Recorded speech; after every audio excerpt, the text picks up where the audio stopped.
Selamat pagi mahasiswa semua, mahasiswa dan mahasiswi.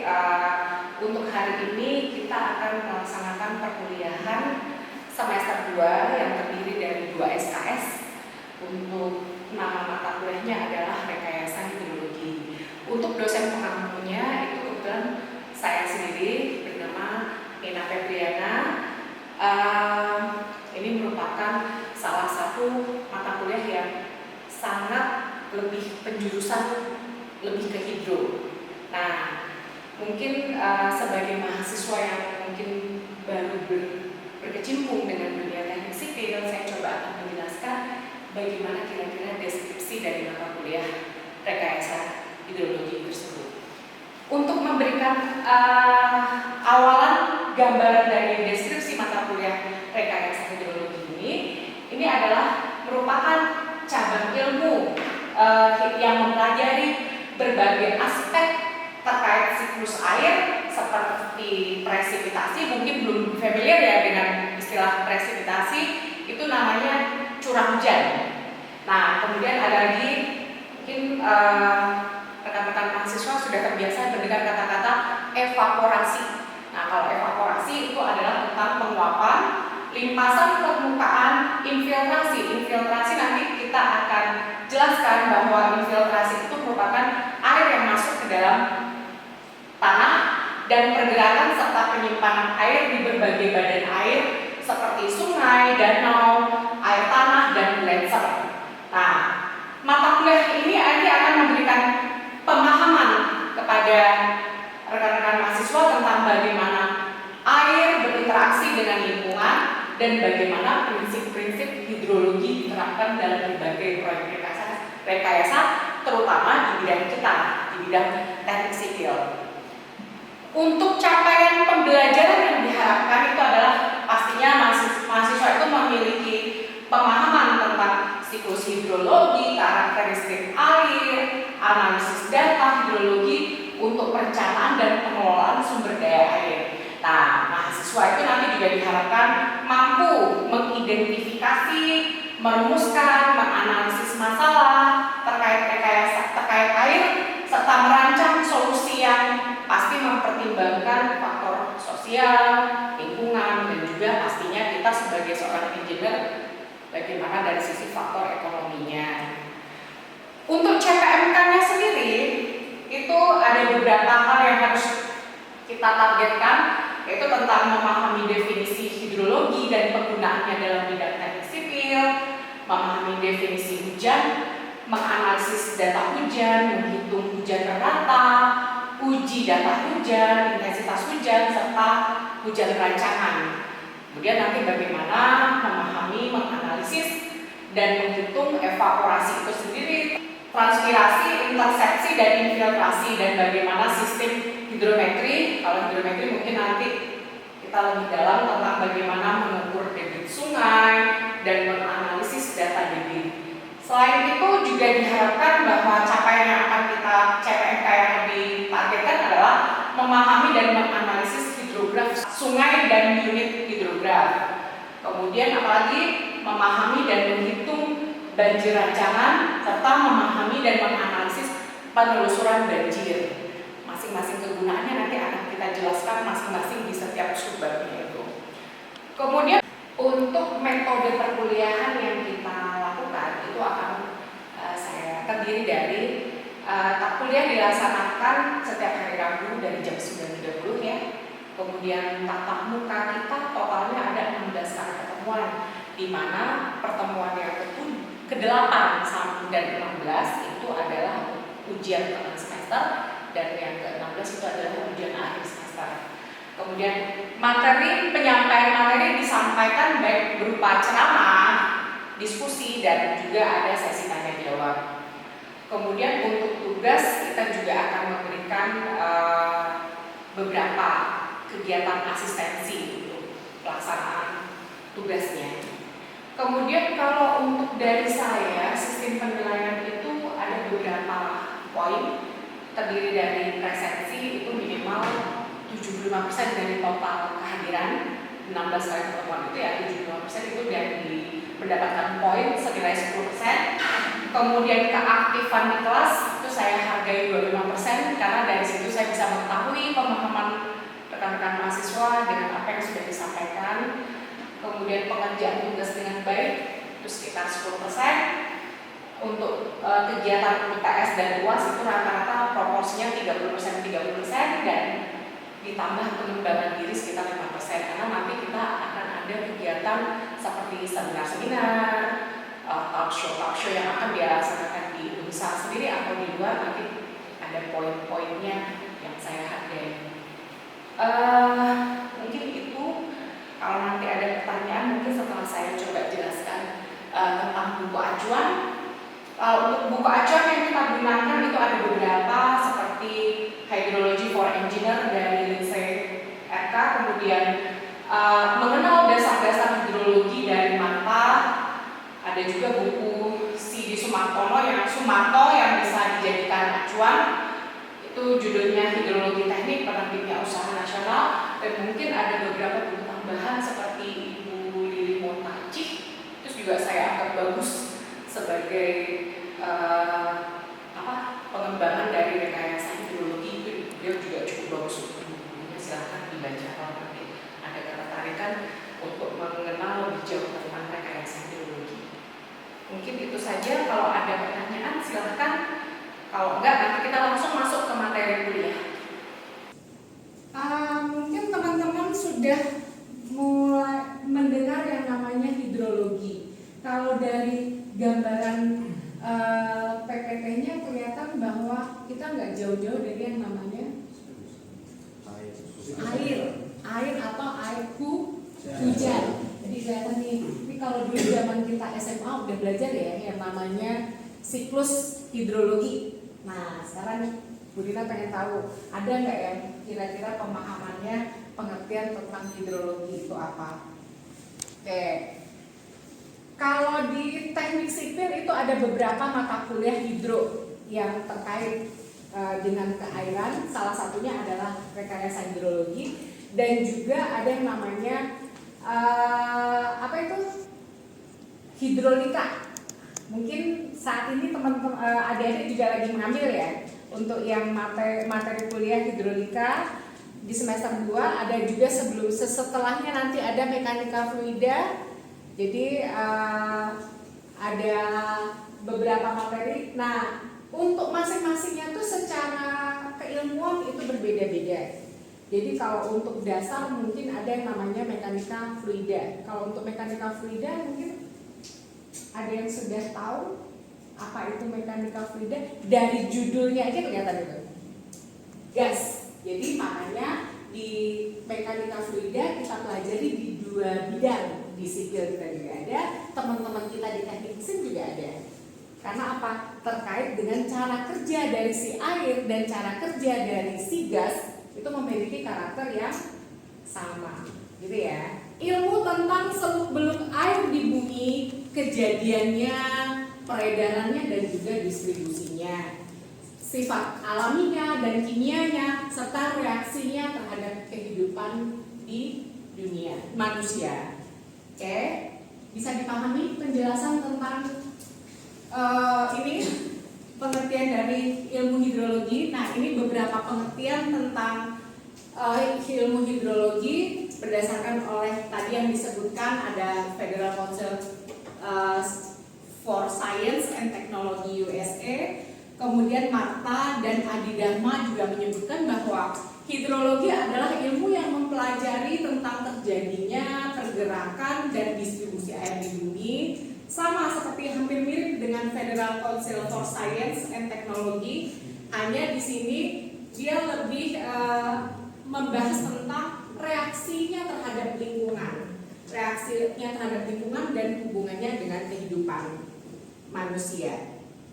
Kemudian Lindsay juga menyebutkan bahwa hidrologi adalah ilmu yang membicarakan tentang air yang ada di bumi, yaitu mengenai kejadiannya, perputarannya, dan pembagiannya, sifat-sifat fisik dan kimia, serta reaksi terhadap lingkungan termasuk hubungannya dengan kehidupan. Kembali lagi untuk memenuhi kebutuhan hidupnya. Dan ini adalah beberapa sejarah perkembangan bagaimana air hujan dimanfaatkan, bagaimana dia dibutuhkan untuk kebutuhan irigasi dan sebagainya. Nanti bisa dibaca sendiri ya kalau untuk masalah perkembangannya. Nah, ini coba kita bahas tentang, Bu, kita kan seorang teknik sipil, apa sih urusannya ngurusin yang namanya hidrologi? Mungkin ada beberapa pertanyaan itu, benar nggak? Ada nanya? Kira-kira apa?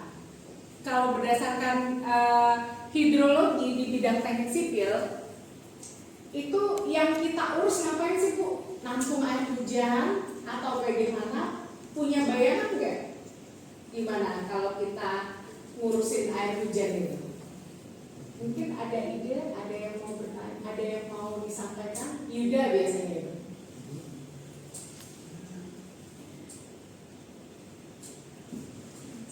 Bu, kan kita tahu tuh yang namanya hujan, itu kan kita nampung hujan setitik demi setitik. Ya, hujan yang kita tampung, yang tadinya berupa hujan titik-titik itu, nanti akan kita olah menjadi yang namanya hujan titik menjadi hujan kawasan. Nah, setelah kita menghitung yang menampung kegiatan, oh hujan kawasannya udah diketahui, nanti berarti otomatis kita mungkin punya kebutuhan. Apakah mungkin kita mau membangun yang namanya saluran drainase, bangunan air, beberapa bangunan air. Misalkan ada yang namanya waduk, ada yang namanya saluran drainase, ada lagi yang namanya mungkin untuk skala kecil namanya embung, ya, untuk memenuhi kebutuhan. Nah, itu data yang dibutuhkan untuk kegiatan yang bersifat yang akan dibangun oleh seorang engineer sipil terutama, itu mereka membutuhkan data air hujan. Seperti tadi dijelaskan, hidrologi untuk kebutuhannya di bidang teknik sipil adalah diantaranya apa? Memperkirakan besarnya banjir yang ditimbulkan oleh hujan deras, sehingga direncanakan bangunan-bangunan mengendalikan seperti pembuatan tanggul banjir, drainase, gorong-gorong dan jembatan dan sebagainya itu nggak gampang hancur. Jadi ngapain kita ngurusin air hujan? Ujung-ujungnya nanti kita memperkirakan wilayah kawasannya itu mengetahui debit banjirnya, kondisi terekstrimnya berapa. Berarti dimensi bangunan yang akan kita bangun berapa? Supaya apa? Masa baru dibangun langsung ambrol? Masa baru dibangun langsung dia banjir, melimpah ruah? Nah, itu ya, itu gambaran kenapa kita perlu belajar hidrologi untuk kebutuhan engineer. Kira-kira ada yang mau diobrolin, ada yang mau ditanyain?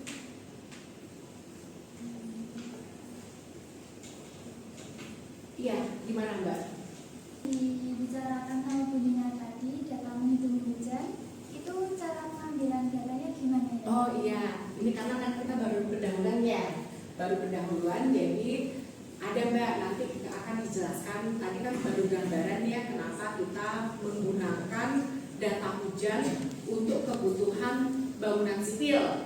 Nah, data hujannya dimudahkan dengan yang namanya lembaga tertentu atau instansi tertentu yang sudah melakukan pengukuran untuk data hujan masing-masing. Contohnya ada PSDA mungkin, kemudian yang kedua Balai Besar Wilayah Sungai. Jadi apalagi mungkin nanti next teman-teman yang punya keinginan untuk ketertarikan di bidang hidro dan di bidang hidro, jadi itu ada butuh namanya data-data air hujan. Nah, itu biasanya beberapa instansi ada yang bersifat open data. Contohnya itu Balai Besar Wilayah Sungai. Di situ ada Mbak. Nanti kita akan belajar cara, nanti kita akan mengetahui atau membahas materi tentang gimana sih cara pengukuran air hujan. Ada beberapa alat yang digunakan. dan bagaimana data itu terbaca. Itu nanti ada untuk materi materi kita selanjutnya. Ini hanya sebagai dasar dulu. Selanjutnya apa gunanya hidrologi itu di bidang teknik sipil itu untuk memberikan gambaran.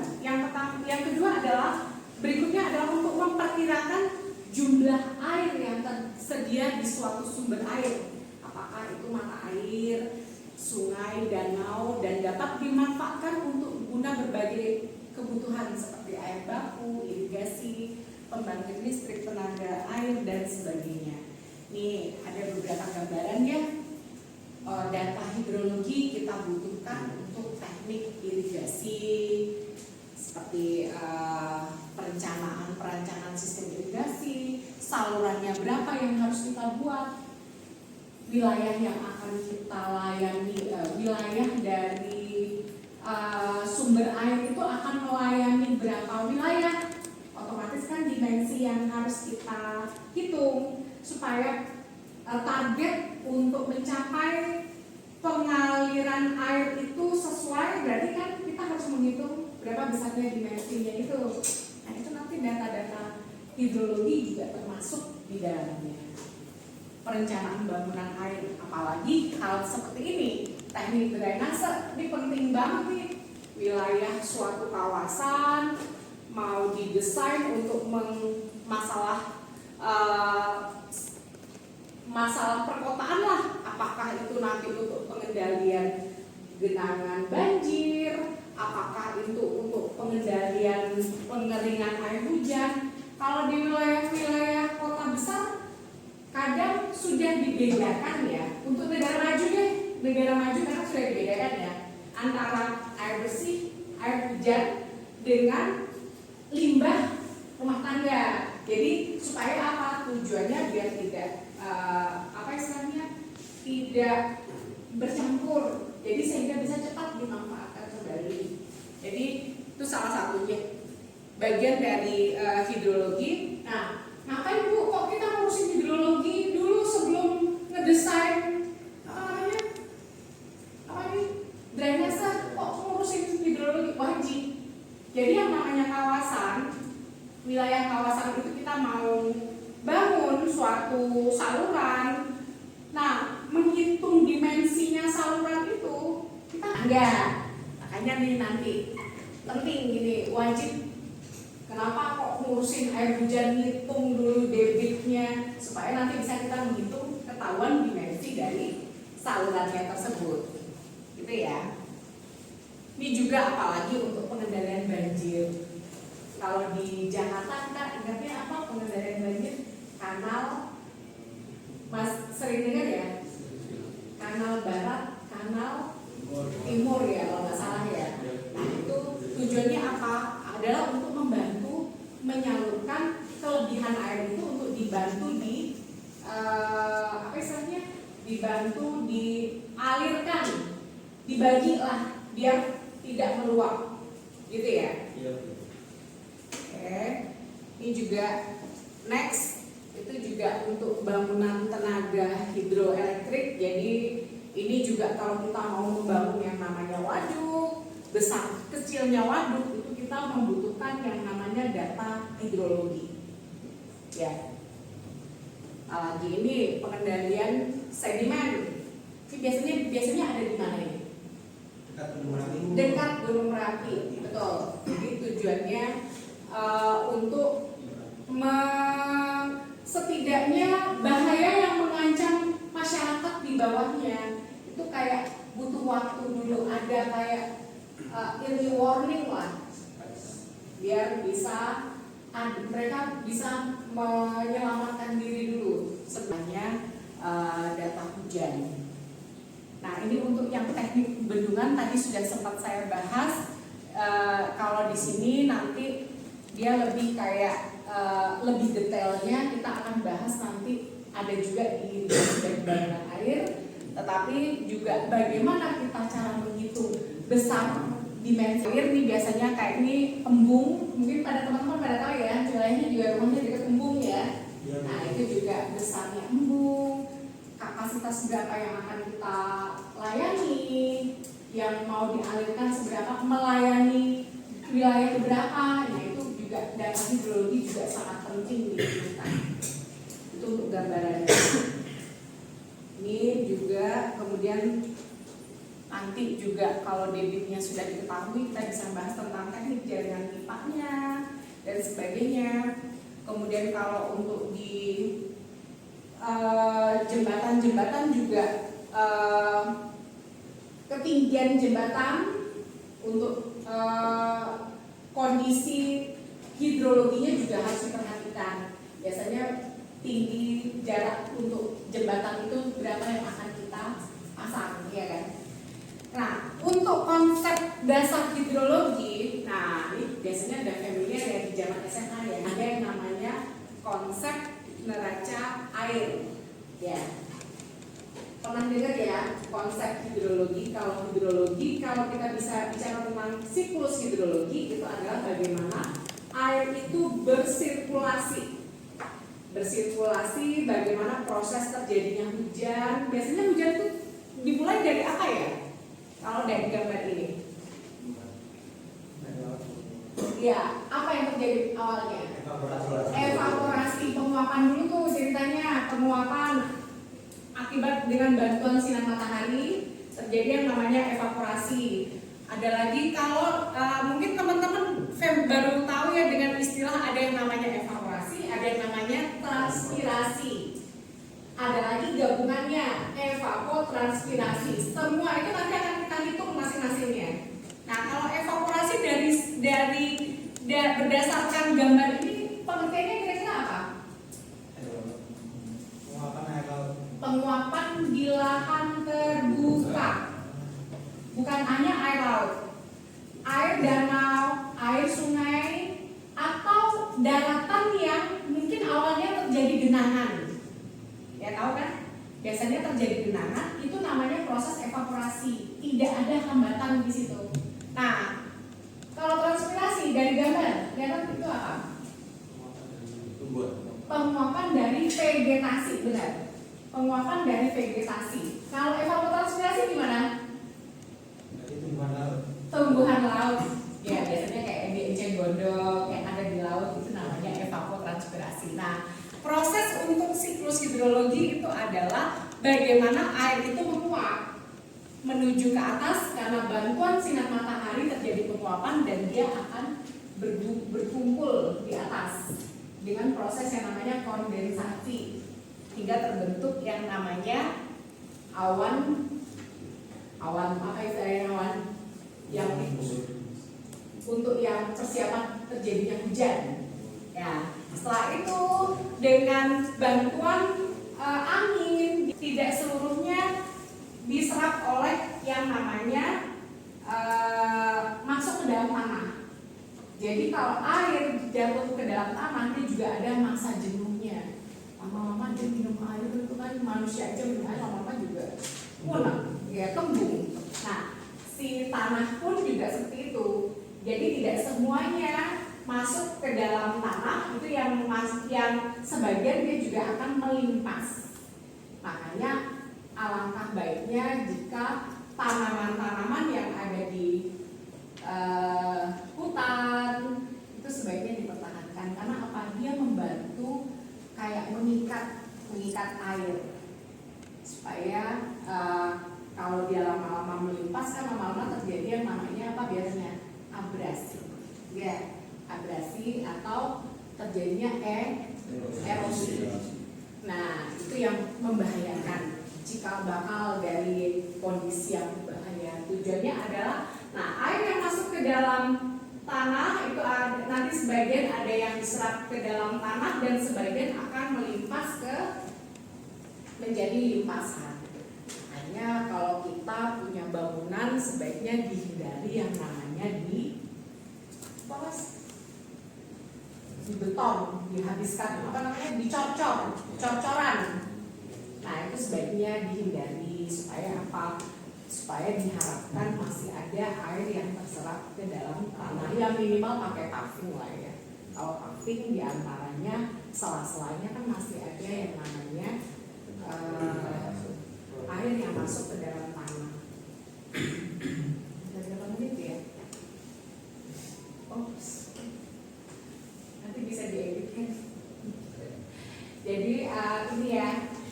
proses yang namanya sirkulasi siklus dari hidrologi, ya, menggambarkan berbagai fase pergerakan air di bumi. Nah, ada jelantah itu termasuk yang besarnya. Tapi kalau waduk yang kecil-kecil mungkin lebih ke cengklik. Nah, kalau waduk cengklik itu kan salah satunya waduk yang kebutuhannya hanya untuk memenuhi kebutuhan irigasi dan juga apa biasanya? Nggak ada ya, hanya pariwisata. Kalau pariwisata kategorinya itu adalah dia masuknya ke ini yang ada kapalnya, kapal besarnya. Kalau itu dikatakan pariwisata, itu kenapa? Dia harus mempertahankan tinggi muka level airnya. Itu kalau untuk pariwisata. Tapi kalau hanya untuk sampan dan sebagainya, itu kategorinya belum termasuk untuk pariwisata. Hanya untuk menikmati keindahan sekitar. Tapi yang pasti baik waduk besar, waduk kecil, sekarang yang harus diharamkan itu adalah masalah keramba. Keramba itu sudah tidak direkomendasikan lagi. Karena tahu masalahnya kenapa? Karena itu makanan dari makanan ikan itu tidak baik untuk kualitas dari airnya. Udah cukup sekian, mungkin kalau kira-kira ada yang ditanyakan nggak? Ya, gimana Vinda? Tadi kan di sebelum materi ini tuh ada siklus hidrologi sama konsentrasi air. Ya. Dan itu apa keduanya saling berhubungan atau gimana tuh? Oh sekali, maksudnya gini, siklus air bahwa kalau secara alami siklus air kan kita tahu ya bahwa nanti siapa yang menjadi output, siapa yang menjadi input, inputnya siapa, outputnya siapa. Itu kondisi alami, itu kondisi aktual kalau di secara alam alhamiahnya kan seperti itu. Tapi ilmu yang tentang siklus hidrologi nanti hubungannya dengan neraca air atau water balance itu akan kita buat untuk kebutuhan bangunan air kita. Kalau bangunan air kita contoh sepelenya adalah waduk. Waduk itu ada, tadi saya bilang ada sesuai, kita bangun sesuai dengan kebutuhan. Kalau kebutuhannya itu untuk, tadi dia bilang untuk pariwisata, mempertahankan tinggi muka air, siapa yang jadi input, siapa yang jadi output? Inputnya yang pasti air hujan. Apalagi masuknya anak-anak sungai yang masuk ke dalam waduk, yang dialirkan ke dalam waduk. Apalagi air liran, air tanah yang masuk ke dalam waduk, itu termasuk input. Outputnya siapa? Outputnya ada beberapa. Output alaminya evaporasi, benar. Output lainnya apa? Air yang kita lepaskan untuk kebutuhan berbagai kebutuhan irigasi. Apakah itu kebutuhan irigasi? Ternyata di sana juga ada PDAM. Kebutuhan air baku, dilepaskan lagi itu beberapa pintu. Pintu 1 untuk kebutuhan air baku, pintu 2 untuk kebutuhan irigasi. Apalagi? Contohnya waduk jelantah. Gitu ya Mbak Ida. Bisa dipahami? Kalau sudah, mungkin itu saja dulu untuk materi awal. Cari tahu dengan cara menghitung air hujan, nanti itu untuk lanjutannya dan sebagainya sesuai dengan bagian-bagian yang akan kita jelaskan. Kira-kira ada pertanyaan atau cukup? Cukup. Ya udah, terima kasih teman-teman untuk waktunya, untuk kuliahnya. Sampai ketemu lagi untuk di pertemuan selanjutnya.